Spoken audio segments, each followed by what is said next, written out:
എന്നിട്ട് ഒരു ജ്യൂസൊക്കെ ഓർഡർ ചെയ്തിട്ട് ഇവള് ആ ജ്യൂസിൽ വേറെ എന്തോ കലക്കിയിട്ട് അങ്ങനെയൊക്കെ തന്നായിരുന്നു.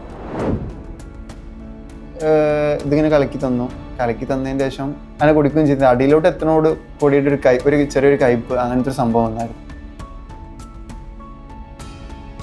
അതെല്ലാം അറിഞ്ഞു വെച്ചിട്ടായിരുന്നു ഇതിനകത്തോട് തലവെച്ച് കൊടുത്തത്. അതിനകത്ത് റിലേഷൻ ആ വൈബിൽ നോക്കിയൊന്നായിരുന്നില്ല. ഓപ്പണായിട്ട് പറയാൻ ഞാൻ അവളായിട്ട് കമ്പനി ആയിരുന്നു. കമ്പനി അതിൻ്റെ പുറത്ത് ലൈക്ക് ഞങ്ങൾ തമ്മിൽ ഒരു സാഹചര്യത്തിൻ്റെ ഇത് മൂലം പലതും സംഭവിച്ചു പോയി. അത് കഴിഞ്ഞൊരു വിത്തിൻ 1 വീക്ക് ആ ടൈമിലാവുമ്പോൾ പ്രഗ്നന്റ് ആണെന്ന് പറഞ്ഞിട്ട് വീഡിയോ ഇട്ടു.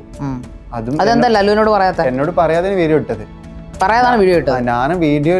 ഞാൻ നാട്ടിലായിരുന്നു. വീഡിയോ ഇട്ട് കഴിഞ്ഞതിന്റെ ശേഷം ഞാൻ കാണുന്നത് പ്രഗ്നന്റ്.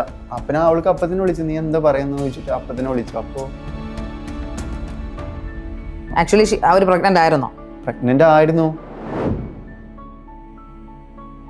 പക്ഷേ ഞാൻ ഹോസ്പിറ്റലിൽ പോയ ടൈമിൽ 3 മന്ത് പ്രഗ്നന്റ് ആണെന്ന് പറഞ്ഞായിരുന്നു. അതാ ചോദിക്കുന്നത്, 4 ദിവസം കൊണ്ട് ആരും പ്രഗ്നന്റ് ആകത്തില്ല. ഈ ഇവളെ ഉമ്മ വിളിച്ചിട്ട് ഇത് എങ്ങനെയും അബോർഷൻ ചെയ്യാനായിട്ട് അവളെ ഉപ്പ പറഞ്ഞ സീനാ തന്നു. അങ്ങനെ ഞങ്ങളെ കൂടെ പോണത്. നിങ്ങൾ ഇതിനകത്ത് പെടുത്തിയതാണ് അവര്. അപ്പൊ ഈ കേസ് പ്രഗ്നൻസിയുടെ കേസ് അറിഞ്ഞപ്പോ താങ്കൾ അതിൽ തെറ്റുകാരനല്ലെന്ന് താങ്കൾക്ക് പൂർണ്ണ ബോധ്യം ഉണ്ടായിരുന്നു? ഇല്ല.